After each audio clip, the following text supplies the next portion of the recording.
Welcome to the Intentional Encourager podcast, where each episode brings you compelling conversations and stories designed to entertain, enlighten, and encourage. And now here's your host, Brian Sexton.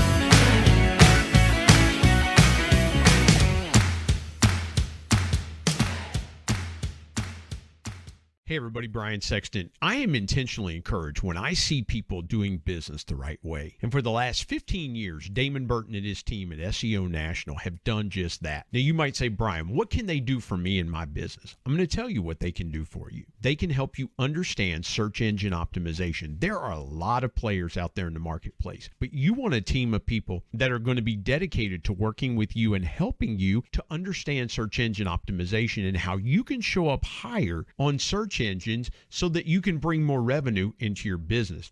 Damon and his team are full of integrity, honesty, decency, and trust. And if that's important to you and that encourages you, I would encourage you to give them a call today at 855-736-6285 or go to SEOnational.com and get a free quote and tell them you heard about it on the Intentional Encourager podcast. Get ready for a dynamite conversation coming up right now on the Intentional Encourager podcast. And welcome into the Intentional Encourager podcast. I'm your host, Brian Sexton. Thank you for joining us again today. Part 2 of my conversation with Jack Vale. You can go to YouTube and find him at Jack Vale Films. You are going to want to subscribe if you're looking for a laugh, if you're looking for something that will brighten your day. Go find Jack Vale Films. You can also find him on social media at a lot of different places at Jack Vale Films. Jack Vale spelled V-A-L-E, but you can find him right here, right now on the Intentional Encourager podcast. Jack, thank you again, man. I appreciate so much you joining me today. Sure. Yeah. Thank you again. In part 1, as we ended part 1 of our conversation, we were talking about the impact of Carmen. And for those of you that don't know Carmen was a legendary singer in the contemporary Christian field. Probably one of the greatest selling artists of all time in that genre, even maybe outselling Mercy Me or some of the Christian bands that you would know today, Casting Crowns and folks like that. Before there was a lot of these Christian bands like that, there was Carmen. He was the standard bearer for many, many years in the contemporary Christian industry. You mentioned your connection to Carmen. Let's pick up from here. You got to spend a ton of time with him on the phone in the last 8 months of his life. Without going too deep, and again, I want to be respectful of those personal conversations because there were things that you probably shared with him that will stay between you and him. But what was the overall tenor? This guy was fighting cancer and had been battling and battling and battling. How was his overall demeanor in the last 8 months of his life? Well, he was, first of all, he was always a very positive guy. He was always very positive. And the cancer had subsided and he was actually in pretty good shape. He went into the hospital and in 2021 and he for a hiatal hernia thing. So it was a pretty basic thing that he went in there for. His cancer had been in remission, and so it was just complicated. He came out of the surgery with an infection that they had found, and the surgery went okay. But then they found this infection. They had to go back in and get the infection. And when they did that, then he got sick, and then so what should have been a few days in the hospital ended up like a month. Mm-hmm. And finally they came in and they were ready to discharge him and get his papers ready and everything. And that day he flatlined. By the time they made it to the door, it was a very quick thing. I mean, 1 minute he was up and then the next minute he was just gone. I mean, it happened that fast. So people remember him having cancer and they think, well, he lost his bout with cancer, but actually it was something entirely different. And that it was it was one of the hardest. So up until that point, just we had been working closely together And I had been getting his story, his life story, from childhood on through the years of the ministry. So we had all this. I had all this story. I had this big giant story. And my last in-person meeting with Carmen was November 24th, um, 2020. And we met here near my house at the Cracker Barrel. That was his favorite deal, was a Cracker Barrel. So Now that's pretty amazing. This guy's a hardcore Italian singer. I think he grew up in, didn't he grow up in New York or something like that? Jersey, yeah. Yeah. And loves the Cracker Barrel. I mean, that seems like he should have grown up in Huntington, West Virginia instead of New Jersey, but that to me is unreal that he was such a Cracker Barrel fan. Yeah. Yeah, me too. But he was, and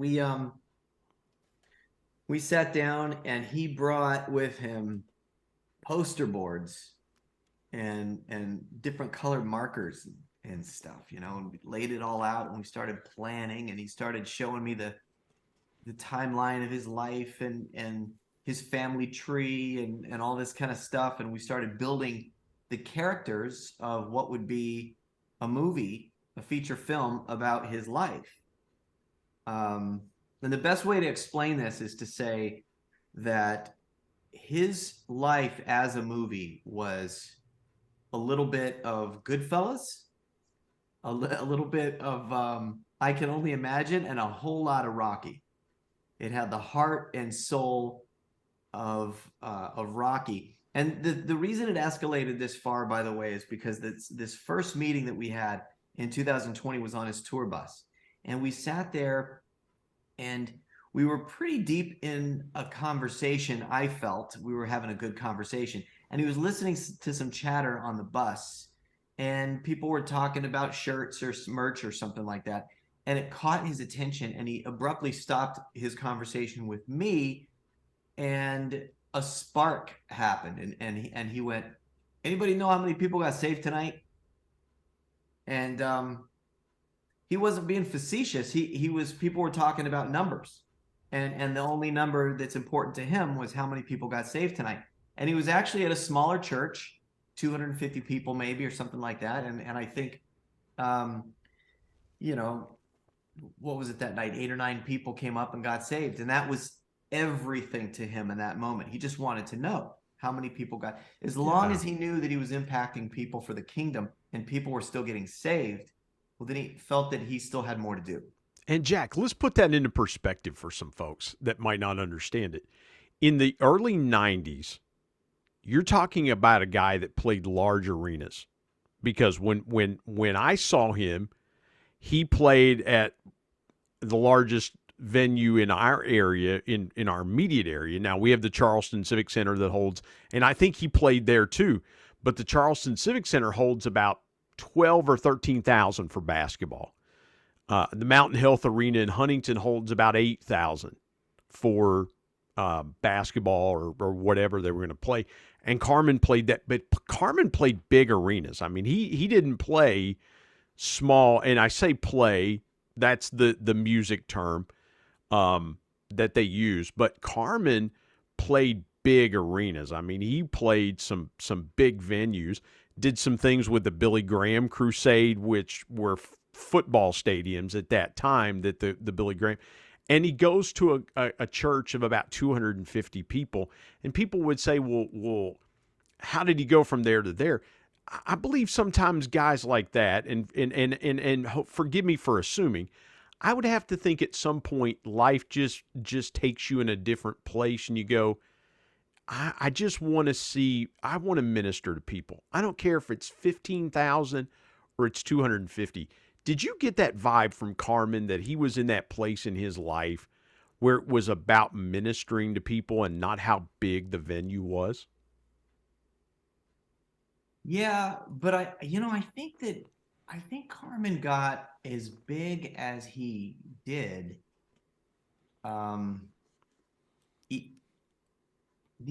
As he grew and really got to his climax, which I would say was probably 1994. Yeah. 100%. That would have been the standard tour. Mm-hmm. So who's in the house? And, I mean, that was probably the climax. I think that was always his number one goal, because Carmen got saved when he was 21. So at Disneyland. And so that's a whole other story, but he got saved when he was 21, after going to an Andre Crouch concert at Disneyland. Yeah. And he from that moment on, he just wanted people to experience that feeling that he felt that day, that night. So that was always his mission. That was always his goal.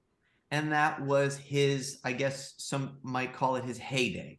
That was his absolute, the late 80s, early 90s, forget about it. That was it. And then all the way up to like 2000 was pretty, because then you had Mission 316 and Riot and all these things that were also just, really massive hits. But in 2000, the labels were they had just had enough, because you got to remember the Christian music label at that time, and I guess today, I don't know how much I should say about this, but in that time specifically, they really saw Christian music going in a certain direction that Carmen was not willing to go. And Carmen was somebody who they could not control, because he was determined to do things the way that he knew God was telling him to do it. And if that meant not having a label and going off on his own, that's what he would do, because he would not let anybody control him, because his mission was salvation, period. So when it came time to, hey, the altar calls, nobody else is doing one at every single concert, and they're really long, Carmen, or he would get pushback from about ticket sales. He just insisted that, I'm sorry, but I'm not gonna sell tickets. He had pushback for years on that, and finally, the year 2000 came, and it was just like it was a rough year for him. They just finally had enough. They pulled the plug, and so he didn't have a label anymore. And when back in those days, if you didn't have a label, well, you were kind of on your own. There was no, like it is today. So I think that's part of what happened. But even when that happened, it was kind of a slow decline if you're looking at numbers and stuff like that. It was kind of, I would say, more of a gradual thing. And these other artists were getting all this support from the label. Meanwhile, he was on his own. So by the time he was in, I guess about 14 years roughly went by, or 13 years, and he was diagnosed with cancer. I would say that his heart the entire time was, whether it's one person or 1 million, he just wanted to know that he was still here for that purpose that he was born for.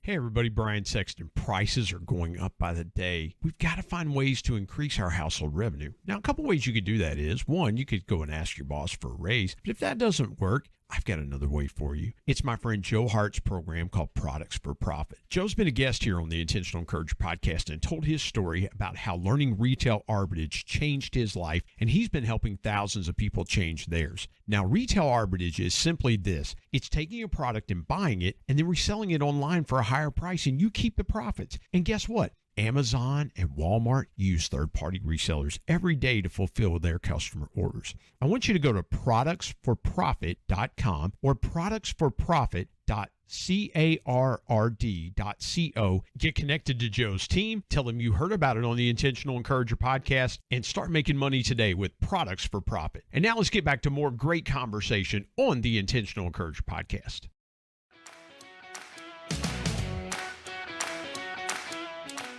And he was quite the forerunner. And forgive me for taking so much time on this part. I really do want to get your story. But I've got to believe, too, that you saw a lot of things in Carmen as you're unraveling some of this stuff. You're starting to find some of the pieces, I would have to think, and forgive me for assuming. You said in part one you connected with Carmen for the first time at 15. This is a guy you look up to. And now all of a sudden, I would have to think as you're sitting down and he's giving you a timeline of all this stuff, there has to be some V8 moments in your mind as a filmmaker, and you're going, oh my goodness. If everybody knew this part of the story, or if folks only knew that part of the story, or folks only knew this. And that's why we do the Intentional Encourager podcast, because I don't think people see the real pieces that make people who they are. And as a filmmaker, that has to gravitate to you. Was there one moment that you had, was there one particular moment as you were having a conversation with Carmen that was a blowback moment for you? Like, oh my gosh, I cannot believe he's sharing this with me. Who am I that this guy that I looked up to all these years ago, who's now my friend, is sharing some of these vulnerable things with me? Was there a blowback moment for you that happened during that process? Yeah, as you're saying that, I'm trying to think of, not trying, I am thinking of all of the different ones. And so rather than saying there was one moment, I will tell you that day on November 24th, when we sat down, because after the Cracker Barrel, which lasted about 2 hours, and then we went to we actually migrated over from the Cracker Barrel to the hotel where he was staying. So we rented a ballroom out, and it was just the two of us at the conference table, and we were planning for like 8 hours in this, all day, just this movie stuff. And that's where he really gave me a ton of information, and I learned a lot about his mom and his dad and his brother and his, and experiences that had happened to him throughout the ministry. And there were a few things that he said to me, actually. There was a way that he dealt, how do I say this? There were a couple of ways, actually, that he dealt with certain things within the confines of his ministry that blew me away.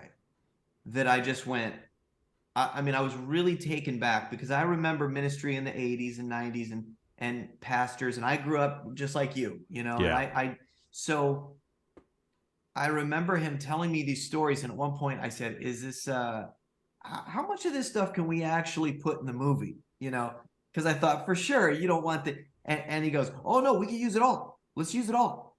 He was very adamant that he wanted, if it pushed the story along, and this would help people to understand what it was that went on in his life, then let's use it. And really nothing was off limits. So by the time we got to the point where we had the timeline and we had the stories put together and everything, and you got to know the family, I will say this, Carmen's story is, I'm trying to even think of a movie like it. It would be, like I said, a combination of so many different things, because it's hilarious, first of all. So funny. You could imagine this crazy Italian family in Jersey, this big family with big personalities, and then, but the drama of it all, and and then the heart-wrenching kind of, because the goal was get people saved the whole time. And what people didn't realize is the stuff that Carmen had to endure and put up with along the way. Because nobody sees nobody sees and you mentioned the tour bus, and nobody sees the 21 hours of the day. Everybody sees the 2 or 3 hours of the experience of the concert, right? You're going there. Oh my God, we're going to go see Carmen. This is so exciting. And everybody's excited naturally. But we don't see the other 20 hours of the business side of it. Well, I've got to do this. I've got to do that. I've got to take care of this. By the way, there's 30, 40 people on this tour that I'm responsible for covering their salaries. I'm responsible for helping cover, they've got families at home too. So you're having to worry about that. You're having, and then you mentioned the pressures from the other side of, the goal is very simple. We want to see people saved. We want to see lives change. We want to see God minister to people. And then the other side, the pressures of, well, but how much merch did we sell tonight? Well, how, what did the numbers look like, and things like that. That had to be almost exhausting for a guy like that who just wanted to be singularly focused and go, there's 5,000 people here tonight and everybody needs something. They've come looking for something, and everybody's needs are different. And you're hoping that you can just reach everybody, minister, whether they're saved or not, minister to those people. Did you ever, you're right, it's hard to kind of break that story. As a filmmaker, what was the biggest challenge for you in trying to tell the story the right way? And here's why I say that. There's a story here in our area. It was a movie many years ago called We Are Marshall. It was about the 1970 Marshall football plane crash. And everybody here who was affected by it hoped that the story would get told the right way, and it did. When you look at a biopic like this of Carmen's life, what's the challenge for you as a filmmaker to tell the story the right way? I was really blessed in that respect, because that part of it was not very hard for me. Because first of all, I have the official story that Carmen gave to me. So it's not really, that's not really a problem. The problem becomes in then distributing the movie. It's not even making the movie, it's distributing the movie. So there's all these different elements of making a movie, and one of the problems is if you sell the movie too soon to a distributor, then they start changing things creatively, and then you end up with something and you couldn't call the shots and you couldn't say what, you know. So I think the way that this has happened along the way has been a very, very divine and specific order from the Holy Spirit. I really do. I believe that. I think that Carmen felt a release to give his life rights to me. And that was a really fun process, by the way. Our attorneys going back and forth, and me, you know, Carmen eventually just got frustrated with the whole thing, and he called me and he goes, let these guys do what they're going to do. Let's, you and me, we're going to talk about it anyway. Okay, here we go. You know, and we started working on this thing before anything was really final, you know. And then finally, when it was a big celebration. We could actually do this. And I think he just felt a sense of that he could trust it was going to be told the right way. I will tell you, I wasn't disappointed with anything that Carmen had to share. He said, I want people to know I'm human. I want people to understand that it wasn't just me up there on that stage. I want them to know what went on. And I want them to know, and it wasn't a bunch of bad stuff. I don't mean that. It was just, right. He wanted people to understand that no matter where they are in their life, whatever place they're in, that God can and will, if you allow him to, use you. And he really he didn't see himself as anything above anybody else. He was always kind of like, he knew people saw him that way, but that always bothered him. He would tell me sometimes things would be going on within the ministry, problems and drama and, you know, whatever. And they would always go to him and ask him for advice. And half the time he didn't really know what to say, because he was just a guy, you know. He's like, I don't know. And a few times he would respond to people in a certain way, and I'd go, why'd you tell him that? He'd go, I don't know what to say. You know, yeah. He was really just, and then there were other times he felt a prompting of the Holy Spirit behind the scenes to just confront something head on and deal with it, or go and put his hand on somebody's shoulder, just pray with them right there on the spot, or because he was just an interesting guy, man. He was like, if you could imagine the Godfather, half the Godfather and half Billy Graham. Yeah. That's kind of what it felt like going into a room to talk to Carmen, you know. Half Godfather, half Billy Graham. That is so good. Jack, I want to pivot for just a minute. I'm going to ask you this to transition. Would it be possible for 10-year-old Jack Vale to see where his life had gone or was going? You know, you mentioned meeting Carmen at 15, being impacted, and you mentioned not having a relationship with your biological father, and your stepfather was that role that you stepped in. is it possible for 15-year-old Jack Vale to see where you would end up in life at in your 40s and things like that? Because you mentioned the impact that Carmen had on you and the challenges that you had up into that point in your life. Would it have been fathomable to you to see where life had taken you at, if you could have saw at 15 where you are now? Would it have registered to you? How do you think you would have processed it? I don't know. When I was 10, I was definitely singing when I was 10. So I always actually kind of thought that I would end up in the ministry in some way. And I kind of thought that I was going to be, that I would sing, that I would go from church to church and sing and evangelize and all of that.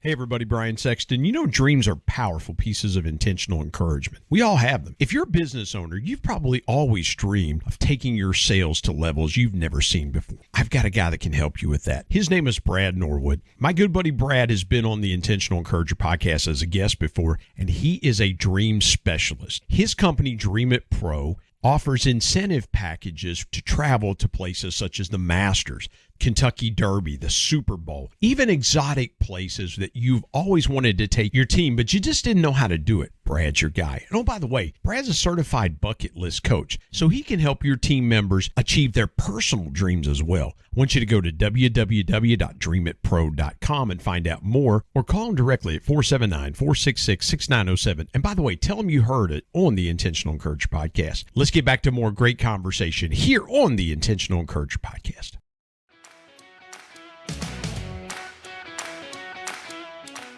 If you could imagine the Godfather, half the Godfather and half Billy Graham. Yeah. That's kind of what it felt like going into a room to talk to Carmen, Half Godfather, half Billy Graham. That is so good. Jack, I want to pivot for just a minute. I'm going to ask you this to transition. Would it be possible for 10-year-old Jack Vale to see where his life had gone or was going? You mentioned meeting Carmen at 15, being impacted, and you mentioned not having a relationship with your biological father, and your stepfather was that role that you stepped in. Is it possible for 15-year-old Jack Vale to see where you would end up in life at in your 40s and things like that? Because you mentioned the impact that Carmen had on you and the challenges that you had up into that point in your life. Would it have been fathomable to you to see where life had taken you at, if you could have saw at 15 where you are now? Would it have registered to you? How do you think you would have processed it? I don't know. When I was 10, I was definitely singing when I was 10. So I always actually kind of thought that I would end up in the ministry in some way. And I kind of thought that I was going to be, that I would sing, that I would go from church to church and sing and evangelize and all of that. So I don't know if it would have been possible at that time, but I always aimed for it. And I definitely was, I was raised, my mom raised me pretty much by herself. And so she was the kind of mother who would believe in me no matter what. So she loved the idea that I was always singing and preaching and stuff like that. So it was actually a lady from my church. I went to I was raised Pentecostal, but for a short period of my life, I went to a Southern Baptist church because they needed a helper in the youth group, and they had heard about me and stuff. And so me and my mother started going to this church and in Lodi, California. And there was this lady in the church. Her name was Nancy. And we went to this big Carmen concert. So we went to this, the youth group, we all went, and it was in Sacramento. And when we went to this concert, Carmen was signing autographs in 1988. And as it kind of the line started to fade away, and then she was in line, and she said it would mean everything to that kid over there if you'd pay a little extra attention to that kid, standing right over there. And he looked, I didn't know this was happening. And finally, at the end of when he was all finished signing autographs and everything, he jumped up on the stage and he snapped his finger like this really loud, and he goes, "Hey!" And I turned and looked, and he goes, "Let's go." And from then on, I was just like, I was just enveloped in this world. I jumped up on stage, I followed him around, and next thing you know, I'm talking to him. And that conversation when I was 15 ended with me telling him, I think we're supposed to do something together, maybe sing together or something. I just think that we're supposed to. So here's this little kid, this 15-year-old kid telling Carmen, I think we're supposed to do something together. And he just kind of humored me at the time, I remember. And he goes, maybe we will work together someday, So I couldn't get that out of my head in a couple of years ago when I met him. I kept thinking about that. And I told him, I said, I don't know, man. I think still think we're supposed to do something together. It may not be singing together, but it's something. And next thing you know, it just everything kind of worked out. So it's interesting. And I will say this, I think that the steps were orchestrated by the Holy Spirit. Everything from meeting him then to meeting him later and everything in between. I experienced a lot of life in between, that's for sure. You go from being 15 and you have this moment. So take me through your adolescent into your young adult years. How do you transition from singing and ministry and things like that? Did you have a deeper creative side that kind of pushed you to, hey, maybe I want to tell stories. Maybe I want to go and do something like that. Maybe because having done that myself, I've sang in most all my life. It's very easy to just be one, and some people do that. Some people just go, I'm going to pursue music full time, and they just go. I mean, it's just a straight line shot to pursuing music. For me, I didn't really want to do that because I'd kind of seen on the periphery, it's like, yeah, maybe that's not the life that I want to have. I want to have more freedom to do some other things in life. What was that like for you? Were you on a collision course just pursuing music and ministry all the time, or were there other things that you wanted to do in life? There were a lot of things I wanted to do in life, and fortunately, I got to do a lot of them. But Carmen was so, the difference is outstanding. I mean, Carmen was so different. He had one thing that was really on his mind, but he wanted other things. But there was one thing that was above everything else, and that was his mission to win the lost. But people didn't know that he dated, and he dated a lot. He had girlfriends and this, that, and the other. And so, and he had a handful of serious relationships too. But when it looked like it was about to graduate to the next level, most of these girls realized, we're always going to take a back seat to what his real focus is. And I think rightfully so. With me, it was different. I knew that I wanted a family. I knew that I wanted to be married, and I knew that I wanted to have all of these other things. I wanted to experience different things, So, and I got to do that. But that's reflective in my early life. Like after 15, I made pizza, I delivered pizza, I sold cars, I sold car insurance.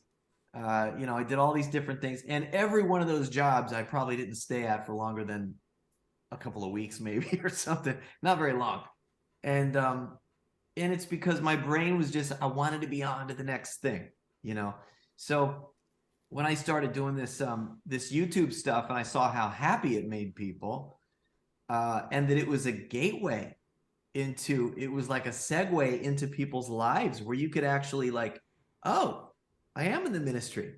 I do get to be in the ministry, and it's a full-time gig, it's. So what were you doing before you started making the videos, if I could ask? I mean, because I think people, Jack, there are a lot of people that would love to have the kind of blow up success and be a YouTube sensation and things like that because they see the numbers and things like you were talking about just a few minutes ago with Carmen, and that what a powerful story. But they don't realize the journey that people take to have to get there, and the work and the sacrifice and the effort. For you, what were you doing before you decided to make videos? I always had kind of an entrepreneurial spirit.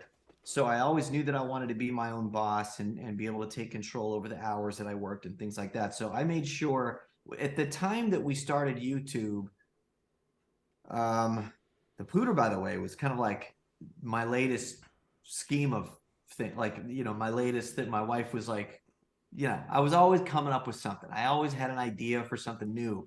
But at that particular moment, we were buying and selling stuff on eBay, and we made sure that, because we could always make more money doing our own thing and earning a living than taking a job working a set amount of hours. And I remember starting that, I think in, gosh, I don't know, 2000 maybe or something like that. And when we started that, I realized that you could, if you did it right, you could buy something and then sell something and make more money than a lot of people would make in a couple of days of work. So I thought, well, if I could do more of that, then that's 4 days, 8 days, 10, I could. So that's what kind of started that. And but it was kind of like love at first sight, honestly, when I did the Pooter thing, because I saw everything that I did as a way to meet new people and be able to have conversations with those people. So,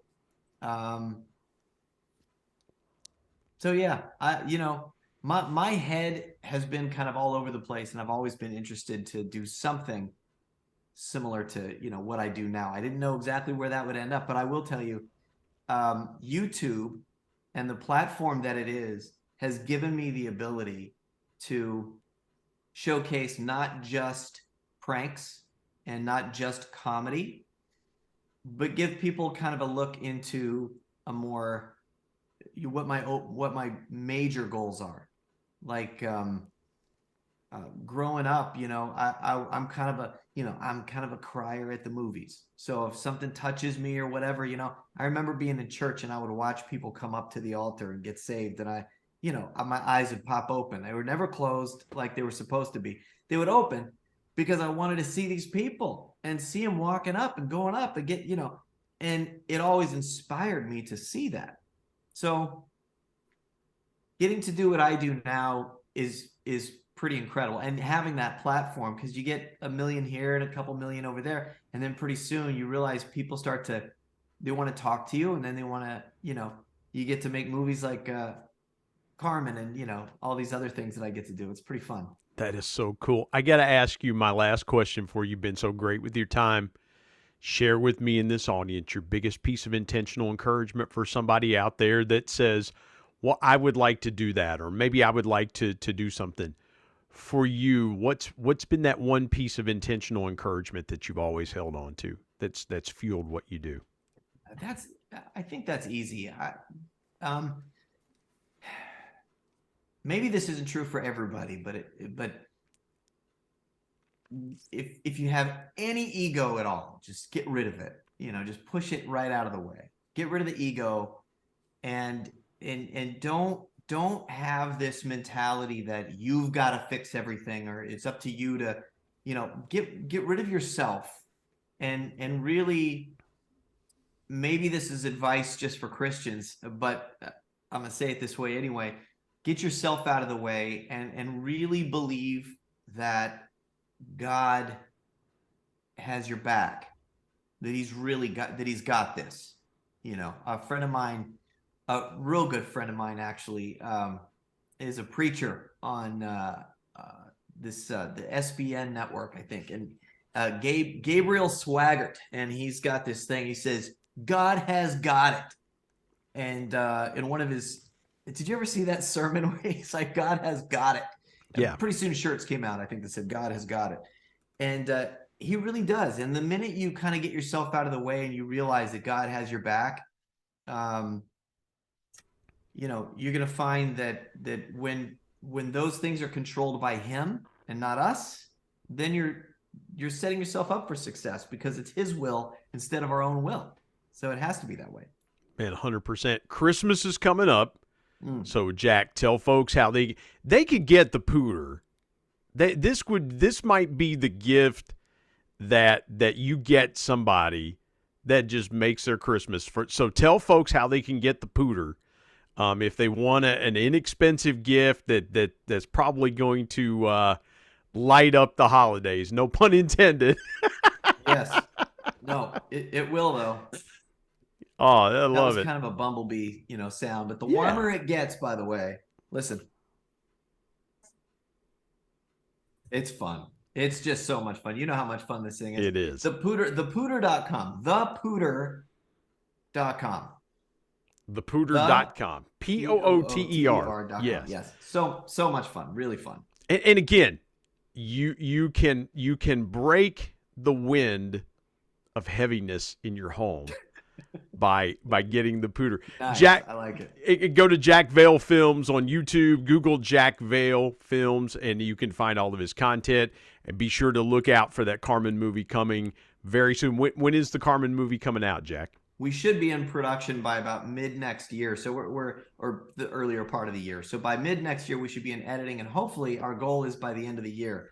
So right now we just are hoping to be able to make sure that those last minute things are lined up so that we can be on schedule. It's going to be tremendous. It's going to be tremendous. Jack Vale, thank you so much for joining me today on the Intentional Encourager podcast. Thank you. Appreciate it.